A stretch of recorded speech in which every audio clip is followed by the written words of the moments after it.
The Public Record Office is home to pieces of history both small and large, so it was no surprise when this tale of wartime escape turned up there. I was very, very interested in these letters that you've also brought in, and there's something of an unusual story behind those as well. Absolutely. Well, he was allowed between 1 and 2 postcards a week. It seemed to vary, and occasionally a longer letter such as this one.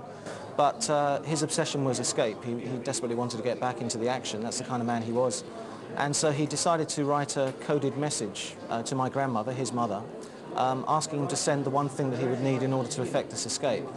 Unfortunately, the letters arrived in the wrong order, and so my grandmother didn't really understand what they were going on about, really, until she put them in the correct order by date. So if we can just imagine she receives a letter, "Dear Phyllis." She has no idea who this might be. Right. Her own name was Maggie, right. So Phyllis she's fearing for his sanity. Another one arrives, "Dear Sylvia," "Dear Olive." And then we have a letter, "Dear Connie." And by this time she's really quite, she's fretting about, is he losing his mind? And then finally she gets the idea, after Mary and Audrey arrive, to put them in the order of date. And so when she did that, she started to realise that there was a secret message contained in them. We have "Dear Connie," followed by "Dear Olive," followed by "Dear Mary," followed by "Dear Phyllis," followed by "Dear Audrey,"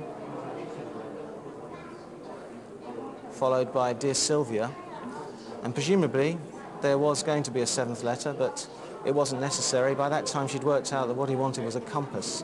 Ah, right. I've always imagined that what he had in mind was my grandmother magnetising a needle and putting it in a sewing kit, or perhaps even smuggling a magnet in one of the Red Cross parcels that she sent. So can you tell us how he did eventually effect his escape? He managed to ride on the buffers of a railway train as far as Rome, and he was hoping to get to the nearest neutral country, which was the Vatican City. From there on, we've no idea what was in his mind. Perhaps internment would have been preferable to the camp, or perhaps he could have, through some office, escaped back to England. But unfortunately, he decided to stop off and take refreshment from a fountain, and he was arrested by the Italian police. At first, he just refused to speak English and hoped that they'd think he was some kind of foreign labourer from Yugoslavia or something.